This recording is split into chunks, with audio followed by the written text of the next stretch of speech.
abonné leen ci suñu chaîne YouTube ngir jot saa su ne ay xibaar yu wér te wóor aju ci réew mi ak ci bitim réew. Maintenant, président de la République jël na benn décret pour abroger date bi nga xamante ni ci lañ convoqué woon corps électoral bi muy le 25 février nga xam ni ci la askanu Sénégal waroon a wate ñu tànn ci président de la République bi nga xamante ni moom moo war a remplacer président Macky Sall. Conseil constitutionnel alxamis bii mu àddu ci jël ay responsabilités am wax ni décret président de la République boobu méngoowul ak constitution bi mu wax ni président de la République mënta yokk mandaam waaye mu wax ni aussi président de la République mandaam mi ngi jeex le 2 avril. Assemblée nationale dafa violer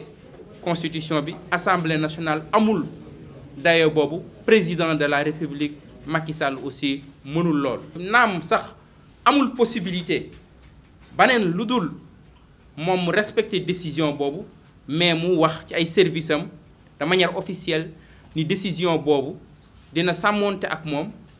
dina organiser ay élections dans les meilleurs délais, daal di biralaat ni moom aussi du nekk candidat ci élection yooyu. waaye mu des jafe-jafe yu bari ndax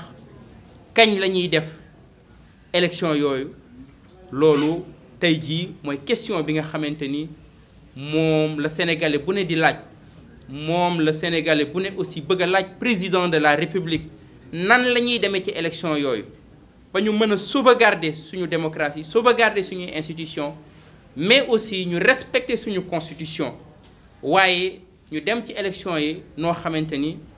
ki nga xamante ni moo jiiteen di réew mi muy président Macky Sall ci boppam naam def na lu baree bari ci réew mi loo xamante ni teguwul ci démocratie, mi ngi tegu woon rek ci bakkanam, mi ngi tegu woon rek ci jaay doole, waaye transition boobu aussi war nañ ko gérer noo xamante ni ki nga xamante ni moo nekk ni président de la am na statut. ndax institution bi gën a mag ci réew mi mooy institution président de la République, ndax président de la République institution la, moom moo jiite institution boobu, kon war nañ ko may porte de sortie bu honorable boo xamante ni duñu ko toroxal, ndax suñu ko toroxalee suñuy institution la ñuy toroxal, suñu ko toroxalee suñu réew la ñuy toroxal, suñu bopp la ñuy gàkkal, ndax aussi lu manti xew moom jiite na Sénégal lu mat fukki at ak ñaar te boobu ba léegi aussi moom moo jiite Sénégal. loolu nag xel rek moo ñu ko mën a may, du xol, du pët-pët, du fitna, déedéet. ca loolu kon mënta am lu dul ci biir waxtaan wu yaatu woo xamante ni moom war na ko mën a séq ak candidature yi nga xamante ni moom la conseil constitutionnel validé, mais war na ko mën a séq ak tous les acteurs de la vie politique et tous les acteurs aussi de la société civile. ndax xel moom xalaat rek lay jariñ. yaakaar naa ne bu yéene yi rafetee war nañu mën a génn ci situation bi, ñu tànn date boo xamante ni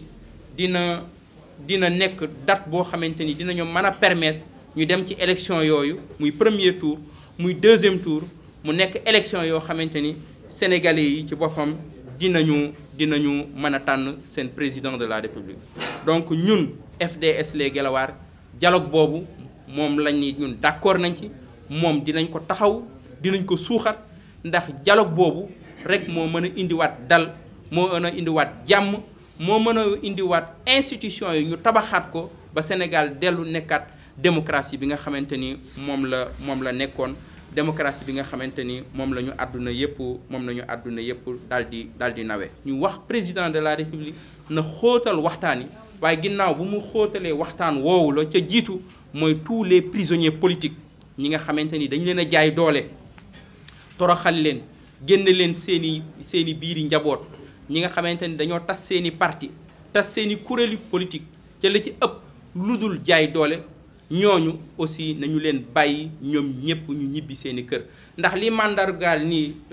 jaay doole la di mandargaal ni réew mi taxawul ci justice mooy jàpp ay junniy doomu aadama nga tëj leen ci kaso yi tëj leen ci ay prison yi xëy di leen libérer ni mu la